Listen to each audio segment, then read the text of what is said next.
Sabies que la majoria de persones s'infectaran pel virus del papil·loma entre la primera i la tercera relació sexual? Espantades? Sí, fes comptes. I pensa que no només afecta dones, també infecta els homes. Espantats?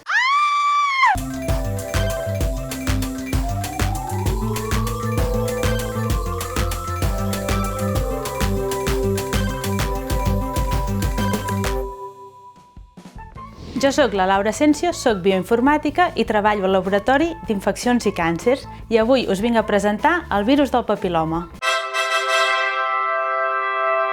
El virus del papil·loma és un virus de transmissió sexual i pot infectar tots aquells òrgans que intervenen en el sexe, com els genitals, l'anus i el cap i el coll. El virus del papil·loma pot causar càncer, però abans no es desenvolupi un càncer, ha de passar per unes etapes. La primera etapa és la infecció. Tot i que la majoria de persones ens infectarem pel virus del papil·loma, el més habitual és que el nostre cos l'elimini de forma natural. En la fase 2, si la infecció es fa persistent, és a dir, que el virus habita dins del nostre cos durant molt de temps, es pot produir una lesió, però aquesta lesió també es pot curar de forma natural. I en la fase 3, les infeccions que no s'han curat, malauradament, progressaran a càncer.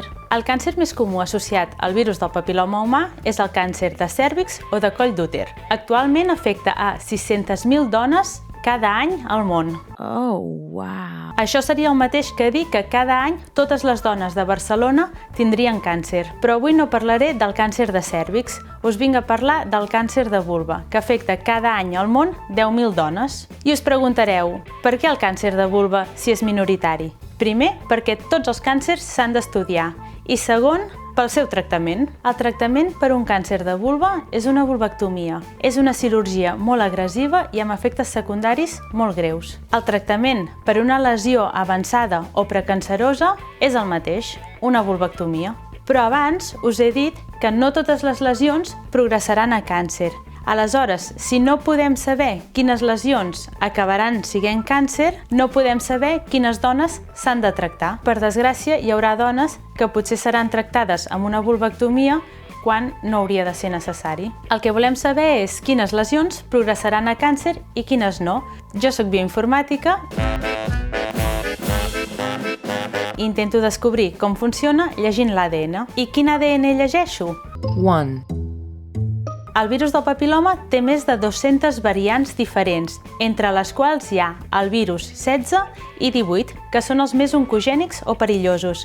Però no pel fet de tenir un d'aquests virus dins del nostre organisme ens farà tenir càncer. Això sí, potser existeix alguna mutació específica que ens predisposa a tenir càncer. 2. El cos humà fa un munt de funcions i té un munt de gens. Podria ser que hi hagués una mutació en un d'aquests gens i fes una interacció diferent amb el virus del papil·loma, incrementant així el risc de patir un càncer. 3.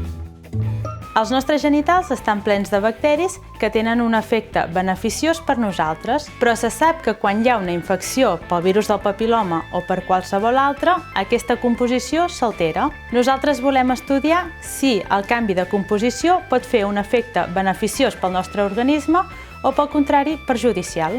Espantades? Espantats? Bé, no us espanteu tant, i és que l'OMS, l'Organització Mundial de la Salut, ha dit que pel 2050 podria ser que els càncers associats al virus del papil·loma humà fossin minoritaris o estiguessin eradicats. I això seria gràcies a les vacunes i als programes de detecció precoç. Ara mateix a Catalunya es vacunen a les nenes de 12 anys i aquest any per primer cop es vacunaran els nens de la mateixa edat.